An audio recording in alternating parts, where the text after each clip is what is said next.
अब ये चित्र देखो बच्चों, इस चित्र में आपको क्या दिखाई दे रहा है? पत्थर और नीचे गोरैया। ठीक है, गोरैया और सड़क पर पड़ा हुआ पत्थर। तो हम देखते हैं कि परिसर में एक पत्थर और गोरैया की तुलना करेंगे हम। अब हम कि पत्थर क्या कर सकता है और गोरैया क्या करती है। तो पत्थर जहाँ है वहीं पड़ा रहता है, उसे कोई उठाकर अगर दूसरे स्थान पर हटाता है तभी वो हटता है, वो खुद से अपना स्थान नहीं बदल सकता। पत्थर कुछ खाता है? नहीं खाता है। क्या पत्थर की वृद्धि होती है? पत्थर बढ़ता है? नहीं बढ़ता। पत्थर के बच्चे भी नहीं होते। क्या पत्थर के बच्चे होते हैं? नहीं, पत्थर के बच्चे नहीं होते। अब नीचे देखो गोरैया। गोरैया क्या कर रही है? दाना चुग रही है। इसका मतलब गोरैया खाती है खाना।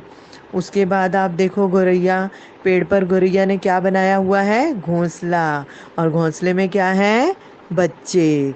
और तो गोरैया के मुंह में क्या है? गोरैया दाना चुग के ला रही है। कीड़े मकोड़े दाना वो लाकर अपने बच्चों को खिलाती है। तो गोरैया एक स्थान से दूसरे स्थान तक खुद उड़कर जा सकती है। और गोरैया के बच्चे भी होते हैं, गोरैया बच्चे भी देती है। तो इससे हमें ये कीड़े अनाज दाने गोरैया खाती है, और दाना खाने से क्या होता है? उसकी वृद्धि होती है, वो बढ़ती है। जिस तरह से हम खाना खाते हैं, छोटे बच्चे होते हैं भोजन खाते हैं, मम्मी दूध पिलाती है तो आप धीरे धीरे बड़े होते हो ना, उसी तरह से गोरैया भी खाना अनाज भोजन कीड़े खाती है और बड़ी होती है, उसकी वृद्धि होती है। गोरैया अंडे देती है, अंडों से क्या बाहर निकलते हैं? चूजे। चूजे बाहर निकलते हैं और वो अपने चूजों का ध्यान रखती है। अब बच्चों, गोरैया और पत्थर में अंतर लिखना है। इससे हमें पता चलता है पत्थर जो है निर्जीव है और गोरैया क्या है? सजीव है। ठीक है, पत्थर निर्जीव है, गोरैया सजीव है।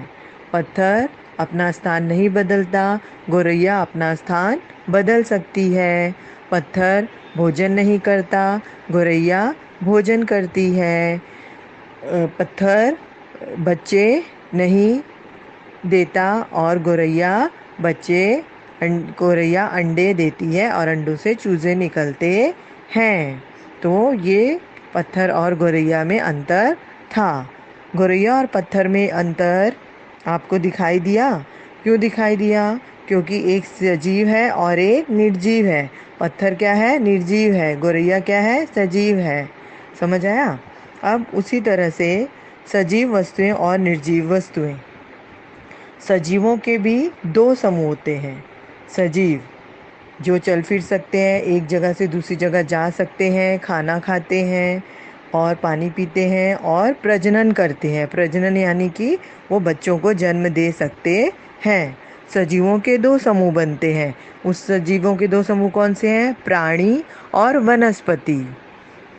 ठीक है, प्राणी यानी कि जानवर और कुत्ता बिल्ली चिड़िया सब ये पशु पक्षी, और प्राणी, प्राणी में हम भी आते हैं। प्राणी, जिस प्रकार प्राणियों के बच्चे होते हैं उसी प्रकार से बीजों से वनस्पतियों के पौधे तैयार होते हैं। जो वनस्पतियों के बीज होते हैं वो उनके बच्चे कहलाते हैं। पौधों की वृद्धि होने पर वे छोटे से बड़े होते हैं। इससे यह ज्ञात होता है कि वनस्पतियाँ सजीव हैं, क्योंकि वनस्पतियों को हम पानी देते हैं तो जिससे सूर्य प्रकाश की सहायता से अपना भोजन तैयार करती हैं और फिर वो बढ़ती हैं और उन पे फूल और फल आते हैं और फल नीचे गिरते हैं, उनके बीज भी गिरते हैं और उन बीजों से ही फिर से पौधा उगता है। वनस्पतियां भी हलचल करती हैं, कली के खिलने पर फूल बनता है। इस क्रिया में बंद पंखुड़ियां खुल जाती हैं, परंतु वनस्पतियों में होने वाली ये जो हलचलें हैं ये हमें आसानी से ध्यान में नहीं दिखती, ये हमें दिखती नहीं है, आसानी से हमारे ध्यान में नहीं आती हैं। पौधों को भी भोजन की आवश्यकता होती है। प्राणियों की तरह वनस्पतियां इधर उधर नहीं जा सकती।